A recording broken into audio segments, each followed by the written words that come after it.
Hi, my name is Brandon Musselman, and we're going to start with the sulcus test. So for this test, it's used to assess instability throughout the glenohumeral joint here.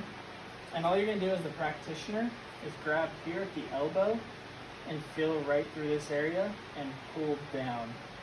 The sulcus, if any, will begin to pop out here at the subacromial area, and you would measure it through centimeters.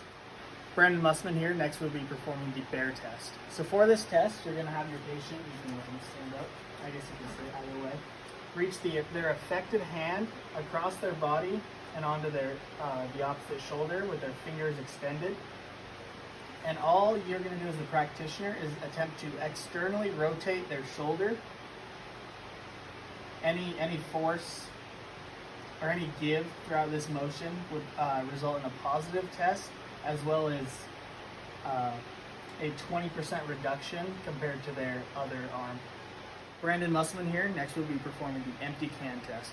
So for this test, your patient is going to stand up, go ahead and be on your feet, and internally rotate their arm at a 90-degree angle.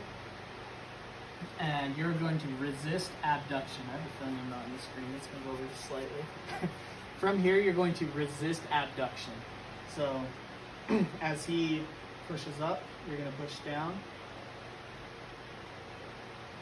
If he can't keep his arms straight, it would be a positive test.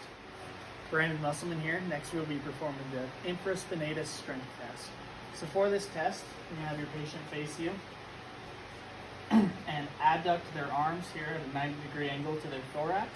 And all you're going to do as the practitioner is apply internal pressure. He's going to resist it. Any signs of pain throughout this motion would be a positive test.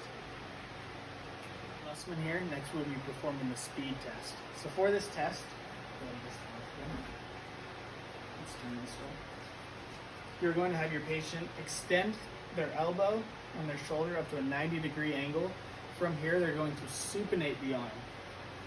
They're going to resist as I push pressure down from the wrist. Any pain associated with this movement would be a positive test.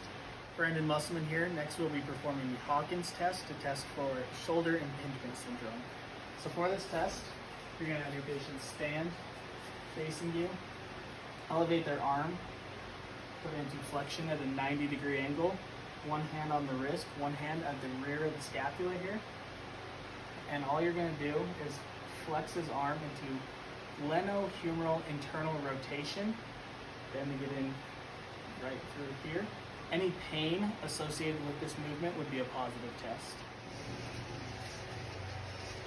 Brandon Musselman here, and next we'll be performing the crank test to assess for a labral tear.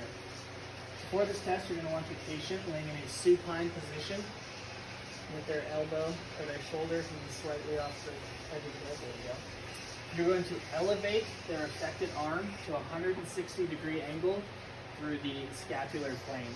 From here, you're going to apply an axial load right on top of the glenohumeral joint.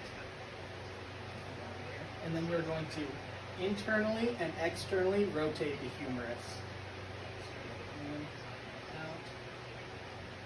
Any pain associated with this movement will be a positive test. Brandon Musselman here, and next we'll be performing the compression rotation test to assess for shoulder impingement as well as a labral tear.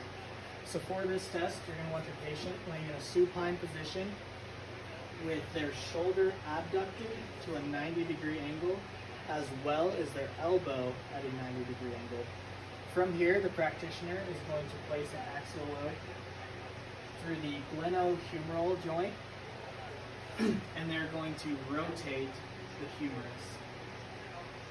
Any loud, clunky feeling throughout their shoulder would be a positive sign for a labral tear, as well as any pain associated with this movement being a positive test.